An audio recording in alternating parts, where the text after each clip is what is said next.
법의 본질이 이성에 있는지 아니면 의지에 있는지에 관하여는 수많은 논쟁이 전개되어 왔습니다. 이성과 의지 모두 다 법 정립에 관여한다는 것은 명백합니다. 모든 법에 이성과 의지는 존재하는데 문제는 법의 본질이 이 두 가지 중 무엇이냐 하는 것입니다. 의지만으로 법이 형성되는 것은 분명 아닙니다. 법 개념 자체는 의지와는 반대됩니다. 토마스 아퀴나스는 모든 법은 이성과 입법자의 의지로부터 나온다. 하나님의 법과 자연법은 하나님의 이성적 의지로부터 나오지만 인간의 법은 이성에 의해 규제되는 인간의 의지로부터 나온다. 라고 합니다. 법을 만들기 위한 인간의 의지는 먼저 이성에 의해 규제되어야만 합니다. 아퀴나스는 이 점을 매우 강조합니다. 의지론에 입각하여 주장하는 사람들은 이렇게 말을 합니다. 법은 수범자들에게 바르게 행하도록 강제한다. 그러나 행동을 강제하는 것은 전적으로 의지의 기능이다. 그러므로 법은 이성에 속한다기보다는 의지에 속한다. 법학자들 중에서도 주권의 만족이 법의 강제력이라고 보는 사람들이 있습니다. 이에 대한 아퀴나스의 답변은 아주 예리하죠. 의지로부터 행동을 강제하는 힘을 가져오는 것은 이성이다. 의지는 어떤 목적을 의욕하고 이성은 그 목적을 향해 필요한 것을 명한다. 이때 목적을 향해 명하여지는 것들이 법이라는 성격을 갖기 위해서는 그 의지가 어느 정도까지는 이성에 의해 규제되어야만 한다. 주권자의 의지가 법적 강제력을 갖는다는 표현은 이런 맥락에서 이해되어야만 한다. 그렇지 않으면 주권자의 의지란 법이라기보다는 불의가 될 것이다. 인간의 법을 달리는 기차에 비유하자면 의지는 동력이고 이성은 궤도 위의 엔진이고 이 둘의 협력으로 기차는 공동선이라는 종착지를 향하는 것입니다. 독일의 법학자인 구스타프 라드부르흐는 법은 가치 판단이라고 말합니다. 법이 갖는 힘을 그 명령을 강제하는 위협이나 제재에서만 찾는 것은 비현실적일 뿐 아니라 사악하다. 인간의 법이 법이라는 이름에 걸맞기 위해서는 세 가지 측면에서 이성과 조화를 이루지 않으면 안 됩니다. 첫째, 인간의 법은 자연적 이성의 그 어떤 명령에 반하여서는 안 됩니다. 둘째, 인간의 법은 공동선을 그 궁극으로 하여야 하며 이것이 법의 존재 이유인 것입니다. 셋째로, 인간의 법이 취하는 수단은 반드시 이 목적에 합리적으로 비례하여야 합니다. 법의 정당성은 인간의 법이 이러한 요건들을 얼마나 잘 충족시키는가에 달려 있다고 하겠습니다. 자연법의 보편적 개요는 불변이죠. 그러나 특정한 결정 및 구체적인 결론을 내리는 과정을 통해 자연법에서 파생되어 나온 인간의 법은 늘 변화하는 인류 문화와 문명의 여건에 자신을 적응시켜 나가야만 합니다. 게다가 자연법이 인간 이성과 밀접한 관계가 있는 한 인간 이성이 자람에 따라 자연법도 자라게 됩니다. 아퀴나스의 법 철학은 합리적이지만 합리주의적이지는 않습니다. 그는 이성의 중요성을 알지만 또한 역사의식도 갖고 있습니다. 그는 시간에 따라 합리성이 점차 발전할 것으로 믿습니다. 그는 합리주의와 비합리주의의 두 가지 오류를 다 피합니다. 근대 합리주의의 건전한 핵심은 이성을 강조하는 데 있지만 그 오류의 씨앗은 이론이성과 실천이성을 정확히 이해 못하는 무지에서부터 시작되었습니다. 많은 법학자들은 법을 마치 자연과학처럼 이론 이성에 속하는 것처럼 취급합니다. 이런 사람들은 불가피하게 자기 확신이라는 환상에 빠지게 되죠. 반면 일부 사람들은 확신이라는 환상에 반대하는 나머지 이성을 가볍게 여기고 너무나도 동물적 맹신, 의지, 본능, 느낌, 정서, 감상, 경험, 그리고 모호한 가치 판단에 기댑니다. 이론 이성은 윤리와 법과 같이 인간이 부딪히는 현실적인 문제들에는 작동하지 않는다는 사실을 알고 실천 이성의 참다운 성격을 알지 못한 채 이성을 집어던지고 역사와 심리학에서 답을 찾으려는 사람들도 있지만 역사와 심리학은 설명만 할 수 있을 뿐 정당성을 제공하지는 못합니다. 많은 현대의 사상가들은 프라이팬에서 버둥대다가 불로 뛰어드는 물고기와도 같습니다. 현대 철학이 범하고 있는 잘못에 가장 많은 책임이 있는 것은 실천이성에 대한 칸트의 잘못된 개념과 그가 실천이성을 감성과 신앙의 자리에 갖다 놓은 점이라고 생각합니다. 법학과 기타 윤리학에 있어 실천이성을 바라보는 아퀴나스식 사고와 칸트식의 개념을 구별하는 것보다 더 중요한 일은 없습니다. 아퀴나스에게 있어 실천이성은 이론이성에 대비되는 것이고 칸트는 실천이성은 순수이성의 반대되는 개념으로 보았는데 그렇게 해석하니 실천이성은 뭔가 좀 순도가 떨어지지만 그냥 예의상 이성으로 불러주는 무언가처럼 보이게 되는 것입니다. 아퀴나스에게는 실천이성이나 이론이성 둘 다 본질적으로 같은 기능을 합니다. 이론이성은 주로 인과관계와 관련 있는 문제를 직면하는 이성입니다. 실천이성은 이론이성과 같은 것이지만 주로 목적과 수단을 다루는 다른 쪽의 문제를 직면하도록 하는 것입니다. 이 둘의 차이는 직면하는 대상의 차이에 있는 것이지 이성 그 자체에 있는 것이 아닙니다. 이 점에 관한 토마스 아퀴나스의 입장은 아래와 같은 설명을 통해 매우 명확하게 드러나죠. 학문적 연구의 모든 분야에서 확실함이란 다 같은 종류일 수는 없다. 대가의 경지에 이른 연구자라면 그 학문적 성격으로부터 나올 수 있는 그 이상의 확실성을 요구하거나 그 이하도 요구하지 않을 것이다. 수사학적 설득과 수학적 진리를 같은 수준에 놓는다는 건 거의 죄악에 가깝다. 웅변가로부터 수학적 증명을 요구하는 건 역시 마찬가지다. 정확도는 사물의 성질에 달려 있습니다. 자연과학은 좀 더 높은 정확성을 제공할 것이고 윤리학이 제공하는 정확도는 비교적 낮을 것이지만 합리성에 있어서 양자는 동일합니다. 칸트의 입장은 그에 져서 순수이성 비판에서 다음과 같이 드러나고 있죠. 비판적 견지에서 볼 때 도덕론과 과학이론은 각각 자기 영역 내에서는 진리일 수 있다. 그러나 비판이라는 것을 통해 실제 세계에 대한 우리의 피할 수 없는 무지를 깨닫기 전까지는 이러한 인식의 틀이 존재함을 알 수가 없었고 과학적으로 알 수 있는 것들조차 단순한 현상으로 인식하는 것으로 그치게 만들어버렸다. 그래서 나는 믿음의 여지를 발견하기 위해서는 먼저 하나님, 자유, 그리고 영생에 대한 우리의 지식을 부인하는 것이 필요하다는 사실을 발견했다.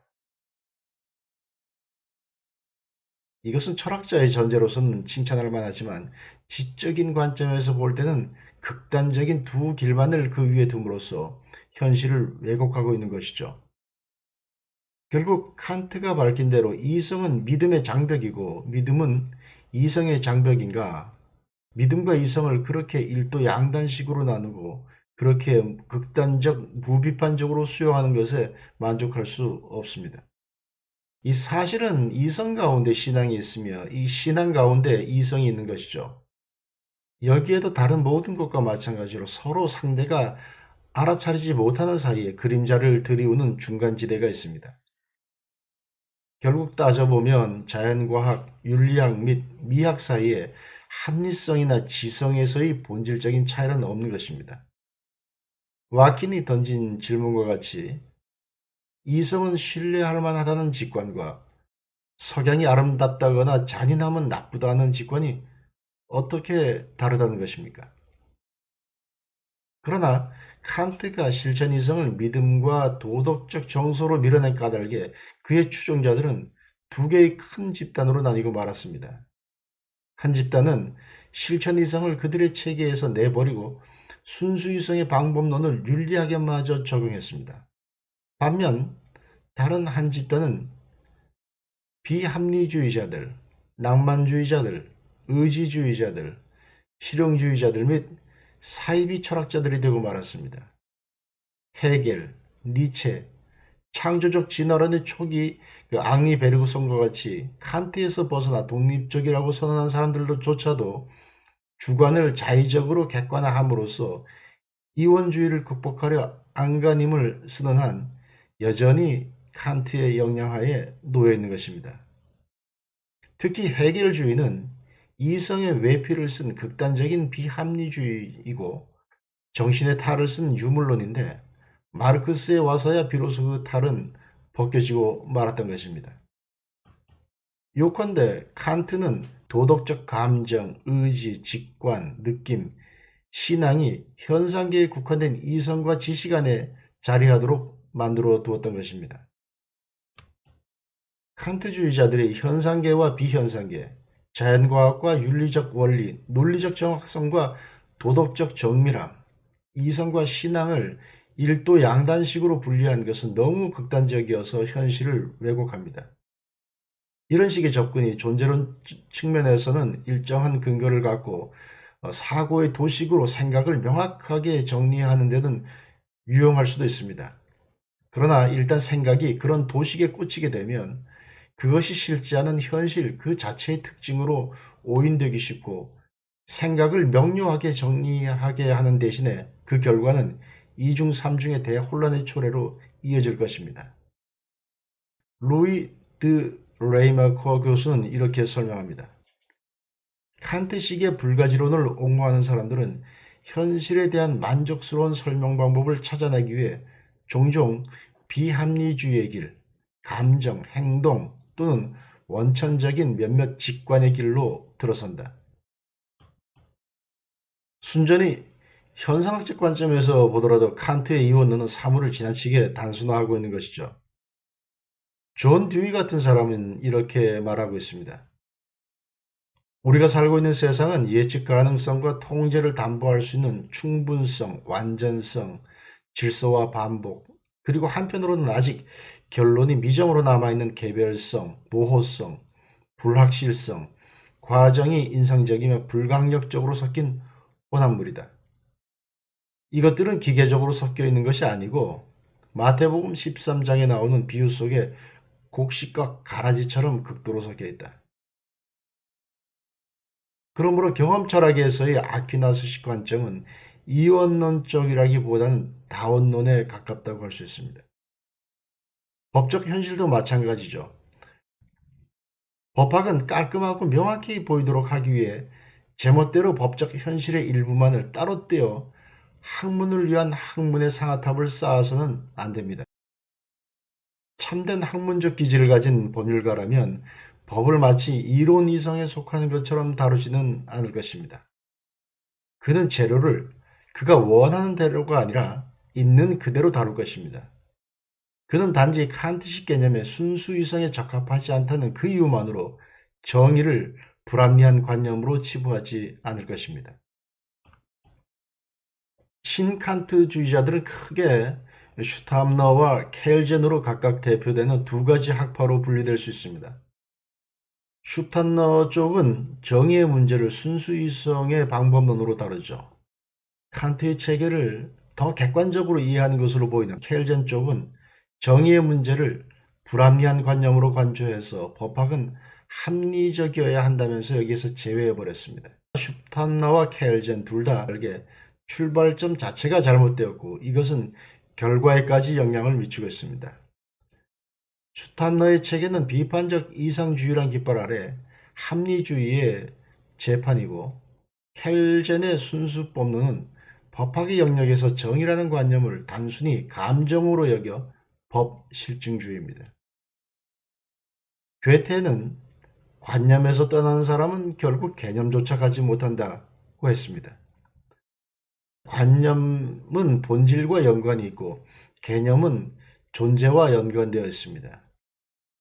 본질에서 떠나는 법 실증주의자들은 마침내 존재까지도 잃게 되고 말 것입니다.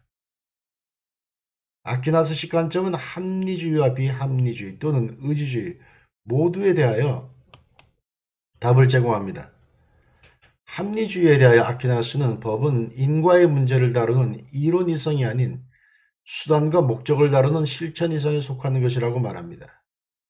이론 이성이 그 본질과 양상이 서로 달라질래야 달라질 수 없는 필연적 사물의 잣대라면, 실천 이성은 이성과 함께 자유의지를 각각 부여받고 있으면서 목적에 대한 평가 및 목적에 이르는 수단에 대한 선택 역시 저마다 달리하는 인간의 행위로부터 나오는 우연적 사정의 가늠자라고 할 수 있습니다. 이론 이성의 경우 일반적 상황에서나 개별적 상황에서 다 필연성이 있습니다. 반면 실천 이성의 경우 일반 원칙에서만 필연성이 있고 개별적 사정의 내부로 들어가면 갈수록 필연성의 여지는 줄어들게 되죠.